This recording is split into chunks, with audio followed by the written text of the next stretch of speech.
સૂરજ જેવા બનો. નહીં સમજ્યા?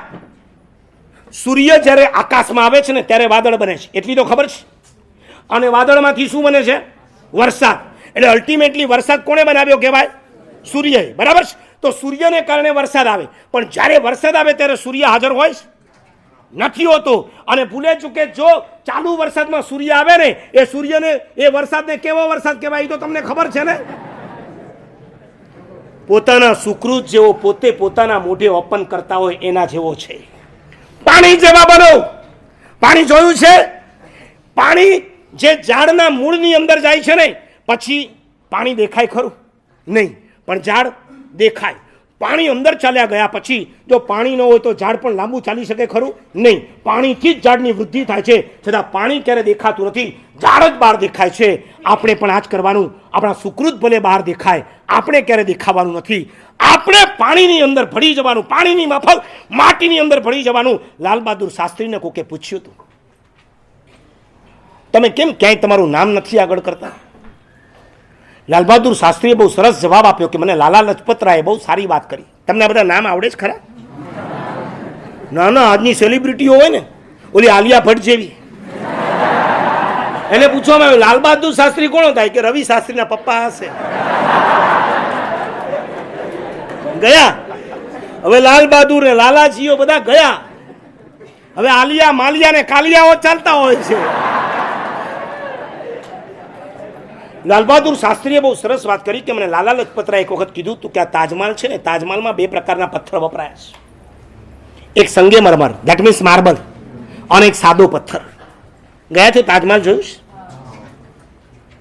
દિલ્હી ગયા છો? આગ્રા તાજમહાલ જોયું છે ને? અને ત્યાં જગતગુરુ હીરસુરી મહારાજની ગુરુ મંદિર છે, એ જોયું છે? બસ એ તો દિલ્હી કા કુતુબ મીનાર દેખો. ત્યાં ક્યાંય આવ્યું નહીં કે આગ્રા કા હીરસુરી કા મંદિર દેખો. લાલ બહાદુર કે લાલા લજપતરાયે મને કીધું હતું કે તાજમહાલમાં બે પ્રકારના પથ્થર વપરાય, એક માર્બલના અને એક સાદા. માર્બલના જેટલા પથ્થર છે ને એ બધા બહાર લગાડવામાં આવ્યા છે, અને સાદા પથ્થર જેટલા છે ને એ જમીનની અંદર દાટી દેવામાં આવ્યા છે. પણ એટલું નક્કી કે સાદા પથ્થર જો નીચે ન હોત ને તો આ સંગેમરમરના પથ્થર ઉપર ટકી ન શકત. સંગેમરમરના પથ્થરને ટકાવનાર જો કોઈ હોય ને તો સાદા પથ્થર છે. સાદા પથ્થર ઉપર સંગેમરમરના પથ્થર ટકી શકે છે.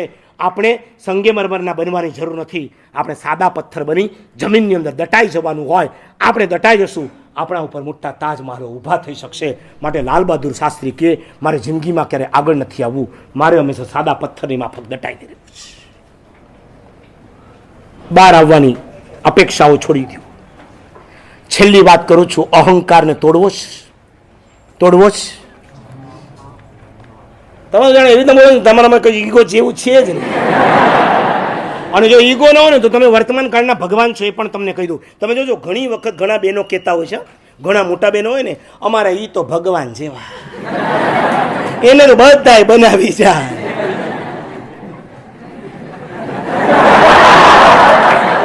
એટલે હું કહું કે પેલા તમે બનાવી ગયા એમને. અમારે પંકજ સોસાયટીમાં એક ભાઈ છે, એનું નામ ભોળાભાઈ. મેં કીધું આ દુનિયામાં ભોળાભાઈ મળશે, ભોળી બેન ક્યારેય સાંભળવા નહીં. કોઈનું નામ ભોળી બેન સાંભળ્યું ખરું તમે? ભોળાભાઈ હજી મળે, ભોળી બેન ક્યારેય ના મળે. અહંકારને દૂર કરવાની છેલ્લી કન્ડિશન એક કહીને પ્રવચન પૂરું કરીશ. અહંકારને દૂર કરવો છે, તમારા જીવનમાં નમસ્કાર લાવી દો. રોજ સવારે તમારા મા બાપને પ્રણામ કરો. જેટલા પણ મિત્રો સાધર્મિક મળે એને શું કહેવાનું? પ્રણામ. ગુરુ મહારાજને જઈને શું કરવાનું? ગુરુ વંદન. અને દેરાસરમાં જઈને શું કરવાનું? ચૈત્ય વંદન. તમને કહું, આ ચૈત્યવંદન, ગુરુવંદન, પ્રણામ કે નમસ્કાર છે ને, એ કોઈ ભગવાનને, ગુરુને કે મા બાપને જોઈતા નથી. એના માટે આ બધું નથી કહેવામાં આવ્યું. એમનો રિસ્પેક્ટ કદાચ ઓછો થાય તો એમને ખોટું નથી લાગવાનું. તમે ભગવાનની પૂજા નહીં કરો તો ભગવાન તમારા ઘરે આવીને તમને કોઈ પનિશમેન્ટ આપવાનું જ નહીં. ભગવાનને કોઈ એના ચૈત્યવંદનની જરૂર નથી, અમને કોઈ તમારા ગુરુવંદનની જરૂર નથી. આ બધી જ પ્રક્રિયાઓ શેના માટેની છે? તમારા અહંકારને તોડવા માટેની છે. અમને કોઈ નમસ્કાર નહીં. ઘણા એવા ડાયા હોય છે, મારા સાહેબ ભગવાનને તો બધું છોડી દીધું હતું, હવે એમને આમ લાખોના મુગટ ને કાનમાં કુંડલ ને હીરાના હાર, એ બધાની શું જરૂર છે? મેં કીધું એને જરૂર નથી, આ બધી તને જરૂર છે, એટલા માટે તારે ત્યાં મૂકવાનું છે. તું ત્યાં મૂકીશ તો તને કંઈક મળવાનું છે. એને તો બધું જ છોડી દીધું છે.